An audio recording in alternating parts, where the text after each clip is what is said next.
Grâce à Dieu pour le témoignage du serviteur. Thank God for the testimony of the servitor. Et quand nous entendons les témoignages, le plus souvent, on va commencer à se dire non, je dois laisser faire au plat. Mais une chose, je sais que l'homme qui soit prudent de lui-même n'importe comment, même ta salive peut t'étouffer les servitudes. Il dit ta salive. Parce que j'ai vécu une scène comme ça à India. Un élève qui buvait de l'eau. Il a été étouffé jusqu'à j'ai eu peur. C'est juste sorti comme ça. Il a risqué la mort parce qu'il buvait de l'eau. Donc, ne comprenons pas ça et on commence à avoir peur. Oh, je ne peux pas.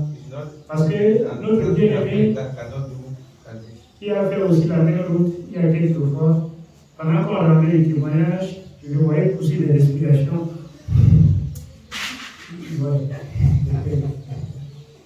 Je le voyais pousser des graves respirations. Oui. Mais je voudrais qu'on dise une parole pour comprendre.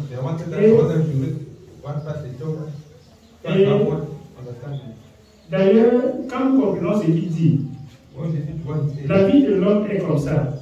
Trop petit comme ça. La mort n'est rien. Donc, là, c'est comme si Dieu a seulement fait revenir de la mort. Quand nous chantons qu'il a redonné la vie à mon âme, ça ne veut pas dire absolument que nous sommes morts et il nous a ressuscités, mais dans le point où nous, en tant qu'hommes désespérés de conserver la vie, il nous a délivrés, comme il l'a fait pour les apôtres. Quand nous lisons dans 1 Corinthiens, chapitre 2, les apôtres ont dit que nous avons été accordés au point de désespérer de conserver la vie. Mais dans toutes ces choses, ils n'ont pas perdu confiance en Dieu. Donc, comme je disais, regardons voir dans 2 Corinthiens, chapitre 1.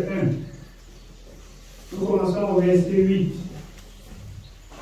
Je commence au verset 8. Après ça, on va lire le passage. Let's start from verse 8. Il est écrit, nous ne voulons pas, en effet, vous laisser ignorer, frères, au sujet de la tribulation qui nous est survenue en Asie, que nous avons été excessivement accablés au-delà de nos forces, de telle sorte que nous désespérions même de conserver la vie. Et nous regardions, comme certains, notre arrêt de mort, afin de ne pas placer notre confiance en nous-mêmes, mais de la placer en Dieu qui ressuscite les morts. Alors, bien-aimés, les apôtres parlent ainsi de leur vie. Ils étaient en mission. Pas pour leur commerce. Pas pour leur œuvre.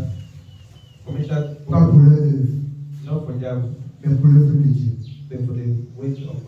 Mais la difficulté fut grande. Qui regardait comme ça, il voyait la mort. Mais c'est le Seigneur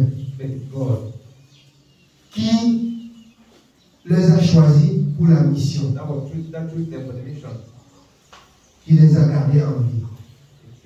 Si c'était eux-mêmes, ils voyaient qu'ils étaient déjà morts. C'est la raison pour laquelle je disais ce matin, si vous partez de vous-même, vous mourrez dans vos péchés. Mais si vous partez avec Christ, vous vivrez pour Christ. Amen. Oui.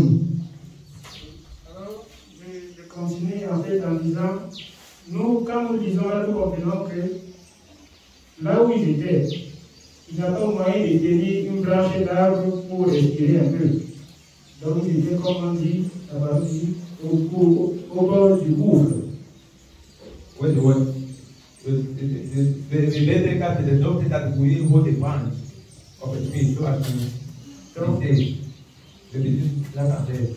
étaient au bord du gouffre. La mort était certaine selon l'homme. Mais selon Dieu, il y avait encore quelque chose. about the thing having something. On lit notre parole dans Jérémie, Jérémie chapitre 12. Là où passe de Jeremiah chapter 12.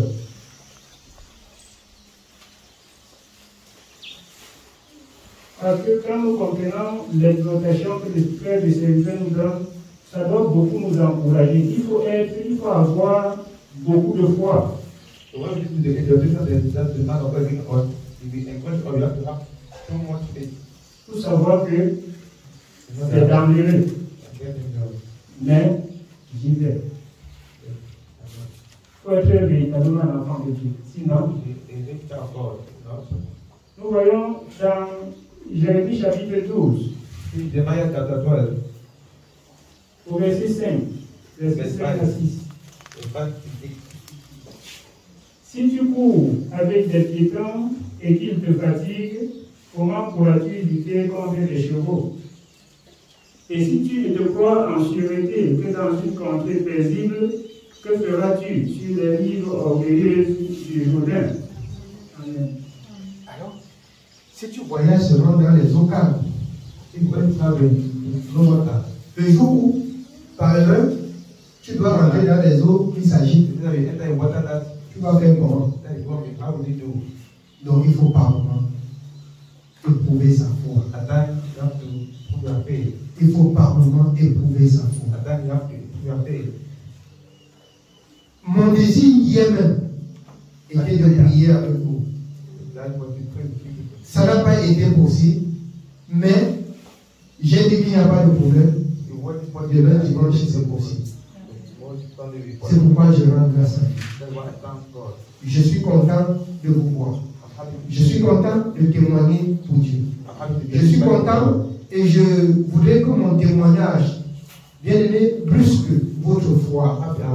Pour que vous espérez, que vous croyez que la parole, c'est la vérité. Pour que vous croyez que ce que Dieu a dit, il le fait. Bien aimé, ça voudrait en quelque sorte dire,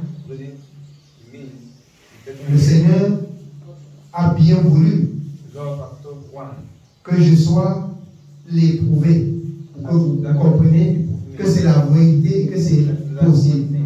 Mais je vous exhorte ce matin, ce n'est possible qu'à ceux qui gardent la parole. Sinon, ça va être mauvais. Que le Seigneur nous bénisse. Je rends beaucoup grâce à Dieu pour ça. Donc quand le Seigneur dit que si tu ne te crois en obscurité que dans une contrée paisible, c'est dans une contrée dont tu penses que c'est paisible, parce que dans le monde, si nous sommes sans le Seigneur, il n'y a pas de contrée paisible. Parce que même chez toi, comme je disais tout à l'heure, même ta salive peut t'étouffer et tu meurs. Sans le Seigneur, il n'y a pas de contrée paisible. Mais avec le Seigneur, où qu'on soit, même si on est en suspension, on a la sûreté. Amen. Je rends grâce à Dieu.